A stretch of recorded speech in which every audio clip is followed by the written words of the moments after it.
Bismillahirrahmanirrahim. Assalamualaikum warahmatullahi wabarakatuh.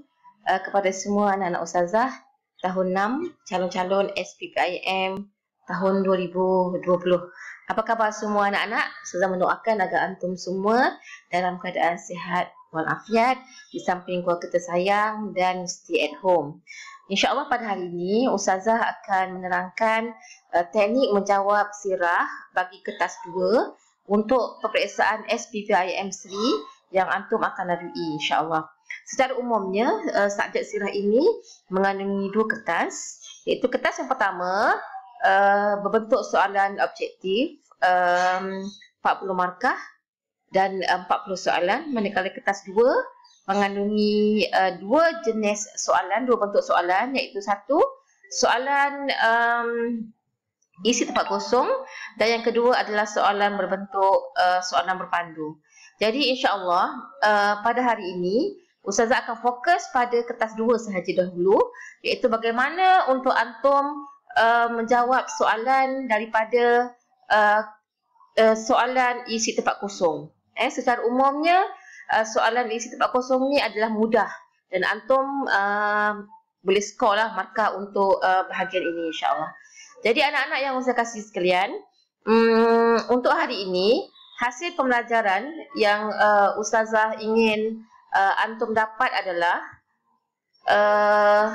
antum dapat menjawab dengan betul soalan-soalan yang ustazah berikan mengikut garis panduan teknik menjawab yang ustazah akan kongsikan sebentar lagi. Baik, insya-Allah kita terus kepada kertas 2, bahagian soalan subjektif isi tempat kosong.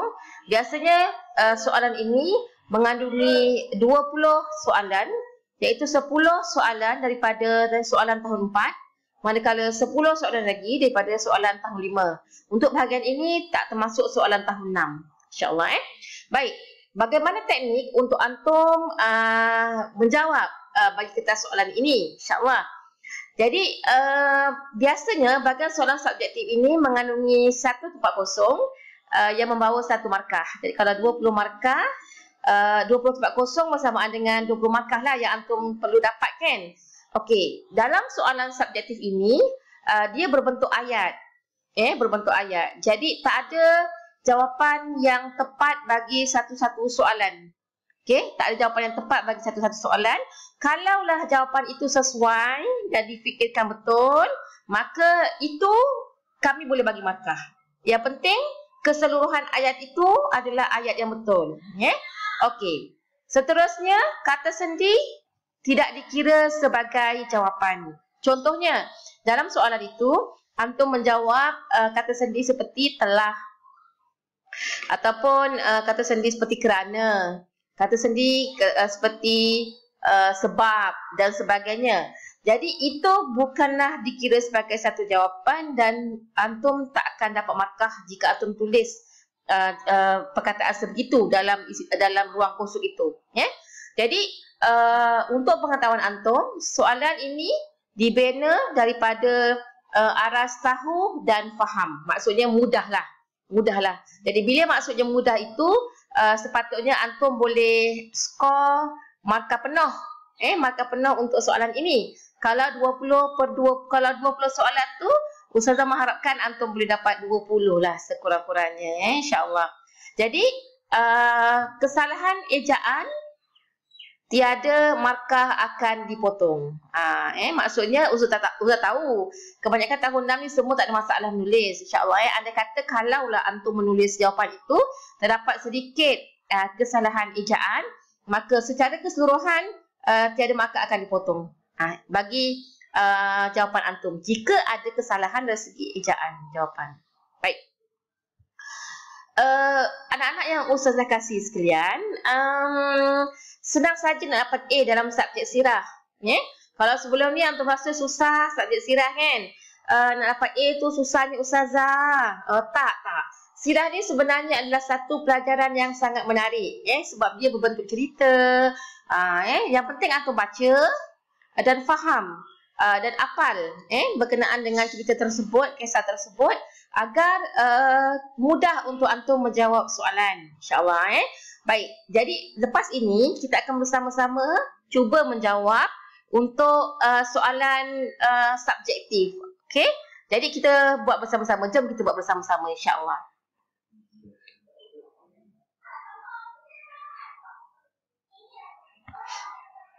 Baik.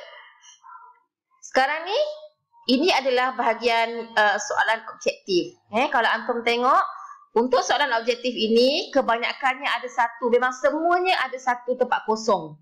Satu tempat kosong sahaja bagi setiap ayat yang diberikan, soalan yang diberikan. Baik. Jadi bagi setiap ayat ini tak ada satu jawapan, tak ada satu jawapan. Kemungkinan ada 2 ataupun 3 jawapan yang sesuai. Yang penting jawapan antum itu mestilah betul. Struktur ayat itu, kandungan ayat itu, maksud ayat itu mestilah betul. Baik. Contoh yang Ustazah akan berikan ialah, tengok soalan pertama. Soalan pertama ini, pembesar Quraisy bermesyuarat di Darun Nadwah bagi isi tempat kosong dan kemudian perkembangan Islam. Secara umumnya tajuk ini adalah tajuk tahun 4, tajuk tahun 4. Pembesar Quraisy itu bermesyuarat di Darun Nadwah bagi apa? Apa jawapan yang sesuai kat sini? Jawapan yang sesuai itu adalah banyak, tapi mestilah dia melengkapkan ayat ini dengan betul. Contoh Ustazah bagi ialah pembesar Quraisy bermesyuarat di Darun Nadwah bagi menyekat perkembangan Islam. Boleh? Jawapan yang betul. Ataupun kalau antum nak jawab, pembesar Quraisy bermesyuarat di Darun Nadwah bagi menghentikan perkembangan Islam. Pun betul juga, tak ada masalah. Sebab secara umumnya ayat itu menunjukkan bahawa mesyuarat itu adalah untuk memberhentikan ataupun untuk menghalang perkembangan Islam. Jadi maksud Ustazah bukan satu jawapan saja kat sini. Asalkan jawapan tu melengkapkan ayat ini dengan betul, maka dikira betul. Baik, seterusnya. Seterusnya Rasulullah dan sahabatnya kosong di Gua Sur sebelum meneruskan perjalanan ke Madinah. Rasulullah dan sahabatnya kat sini Abu Bakar. Kosong kat sini di Gua Sur sebelum meneruskan perjalanan ke Madinah. Jawapan yang antum boleh bagi ialah Rasulullah dan sahabatnya bersembunyi. Boleh?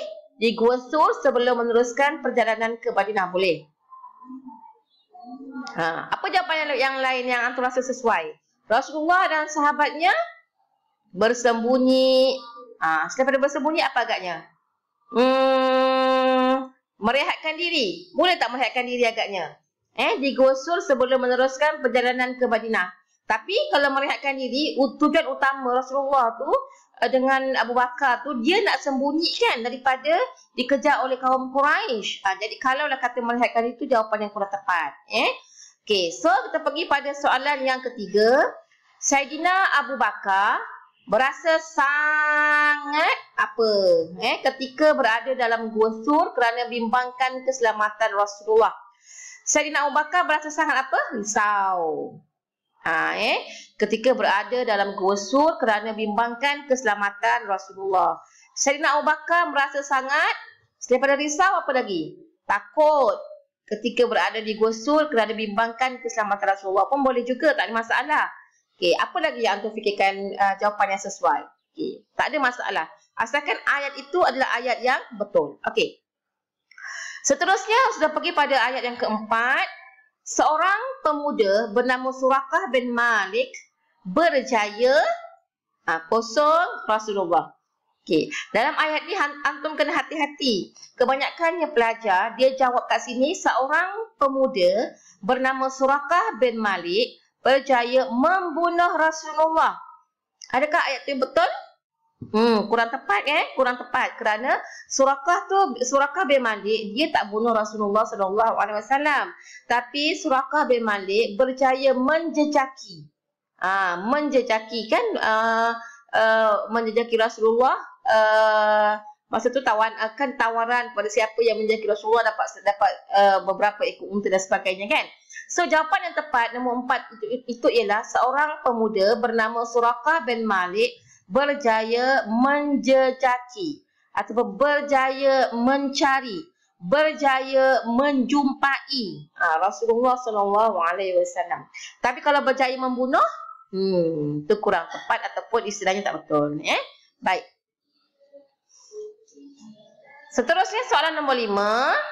Soalannya ialah kaum Yahudi berasa tidak apa dengan perpaduan di antara kaum Muhajirin dan Ansar.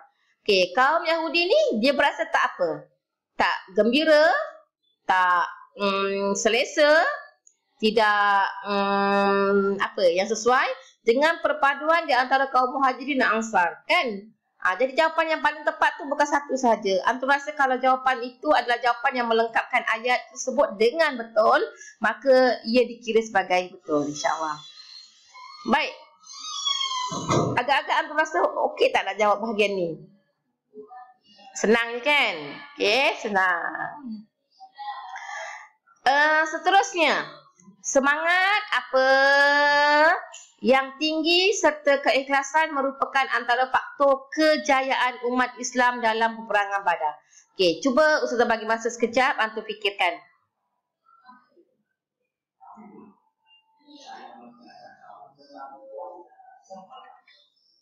Okey. Agak-agak apa jawapan antum?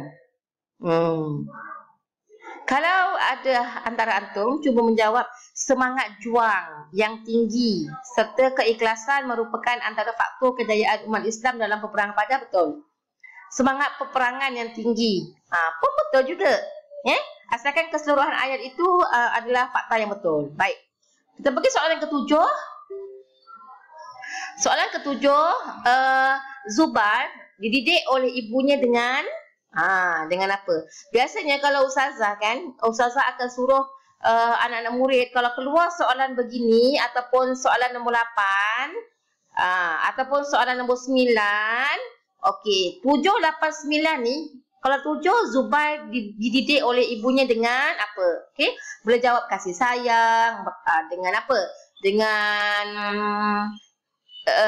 Zubair dididik oleh ibunya dengan kasih sayang, dengan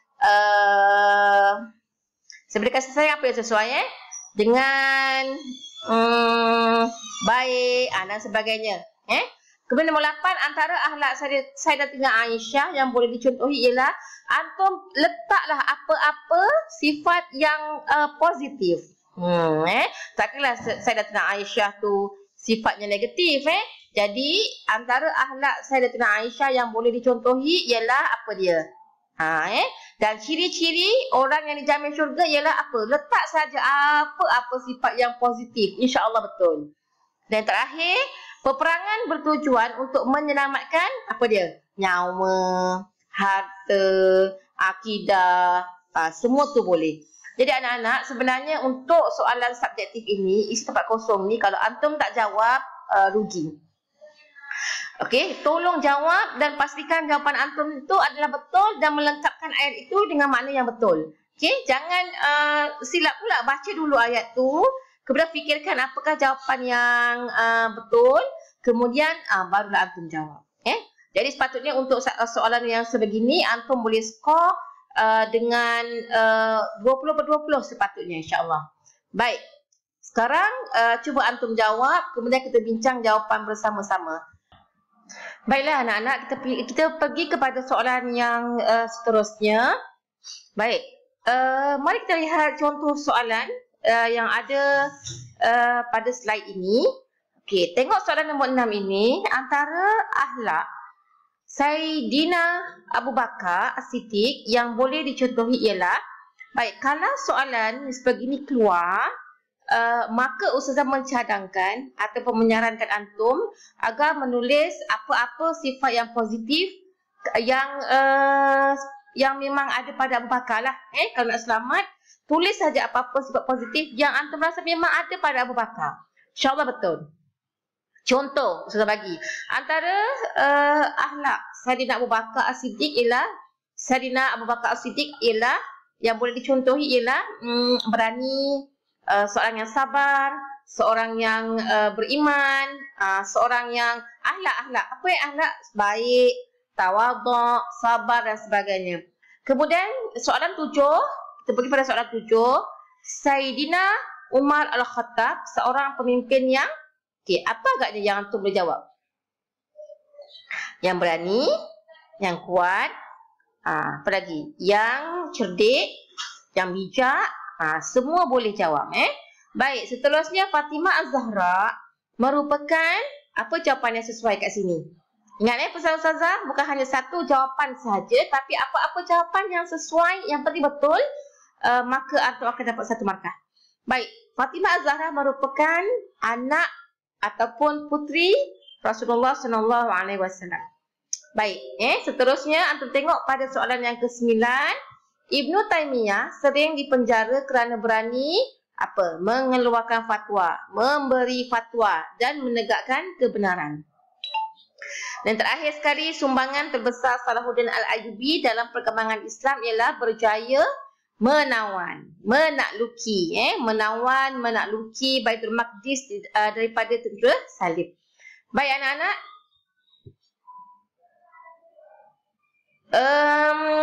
antum rasa boleh skor tak? InsyaAllah boleh kan? Kalau sebelum ni antum mungkin tak tahu teknik menjawab bahagian soalan subjektif, maka insyaAllah selepas ini antum boleh skor sekurang-kurangnya.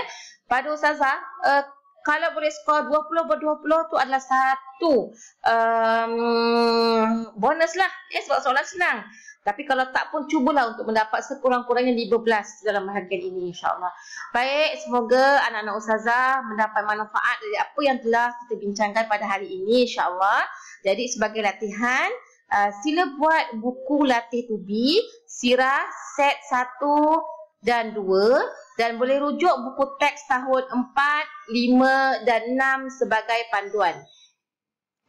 Sebab soalan SPTIM secara umumnya masuk silibus tahun 4, tahun 5 dan tahun 6. Jadi mohon antum untuk buat soalan set itu, set 1 dan set 2 menggunakan buku teks tahun 4, 5 dan 6 sebagai rujukan. Baik anak-anak Ustazah, sekian saja untuk video pada kali ini. Ustazah mendoakan kita semua dalam pemeliharaan Allah Subhanahu Wa Taala dan jaga diri antum baik-baik, selamat menyambut Ramadan dan stay at home. Sekian, Assalamualaikum warahmatullahi wabarakatuh.